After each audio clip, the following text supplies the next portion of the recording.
Hello everyone, my name is Yubi and welcome back to another video. I will be covering the new Alliance season this time. I know it's a little bit late, but I still wanted to show you anyway, because what's really cool about this team is that there is nothing above epic, it's only epic cookies. If you exclude the one-shot team, I'll get into that later. But yeah, so this makes it like accessible for everyone to build.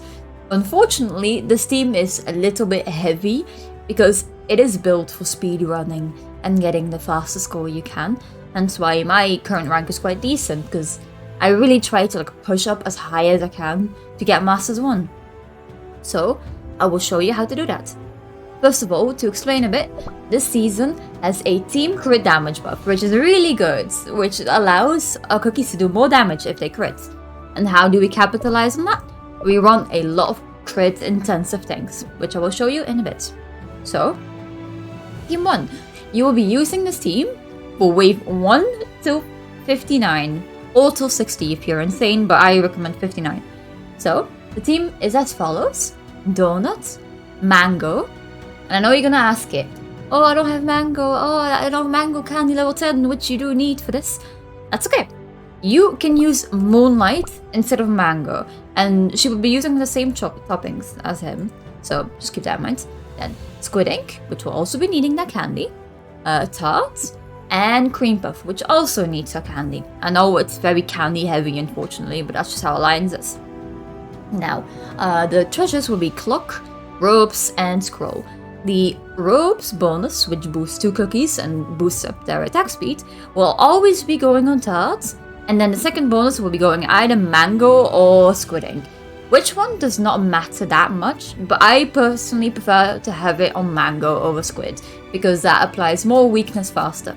If you are using Moonlight instead of Mango, do put the Ropes on Squid instead. Ropes are not very good on Moonlight at all. So, Toppings.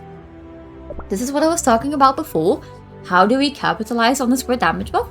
We will be running a full crit set on the entire team, I am not joking.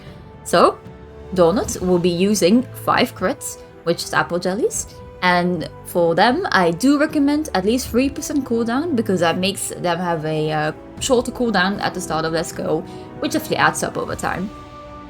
Then Mango, which will be needing a level 10 candy at least. If you don't have Mango, again you can use Moonlight, same toppings. For Mango, I do recommend to increase his cooldown to about 8% or more, because it makes his waves go up a bit more frequently. As for damage resist, it's not exactly needed, but I do recommend it, because sometimes your Mango can die on wave 56 if you get unlucky. But yeah, just get the cooldown and then focus on attack and crit. Now, Squid Ink. Also, we'll be using a full crit set. For Squid, you just go attack and crit again. The cooldown is not actually a requirement, but I do like having it for more frequent skill time. Have a little bit of attack speed on Squid, but that doesn't really matter. Just make sure you have enough attack speed on Mango instead for the Ropes. Now, Tart, which will also be using a full crit set. If you are wondering, yes, you can use a Rappel set on both Tart and Squid. This will lead to more inconsistent runs, so I recommend full crit instead. You maximize attack and crit once again, and making sure she has attack speed to get the Ropes. Now, Cream Puff. Cream Puff, as the rest of the team, will be on a full crit set. And for her, you again maximize attack and crit. Damage just really isn't needed. And I do recommend above 7% cooldown, because you will need her healing frequently. So to get it even more frequently, we add cooldown substats. Now, that is it for the main team. Now, the second team. Why is this team here? Wave 60. Wave 60 is really annoying. It takes 10 seconds to clear with your main team, and they can even die there, which is a long time, and it's not worth choring the run just to get a long ending and just to have your team die on the last wave. So this team is here to ensure that you just kill wave 60 swiftly and easily.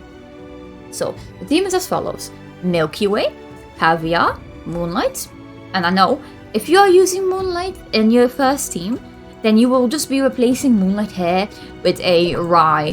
Works exactly the same toppings. The only Slight difference is that this will take 1 second longer to clear with Rye. That's why Moonlight is better, but if you can't use Moonlight here, you can just use Rye. Then Oyster, who is mostly here for the boost and for the soldiers, and Almond to link everything together. The treasures will be Scroll, Whistle, and the Honey Crown. The Honey Crown will be going onto Caviar, so make sure he has the highest attack in the team. Then Toppings. So, Milky Way, it will be just a full cooldown set. The subsets don't really matter, just make sure she has on a full cooldown set. I just use my set for Living Abyss here, for example. Now, Caviar.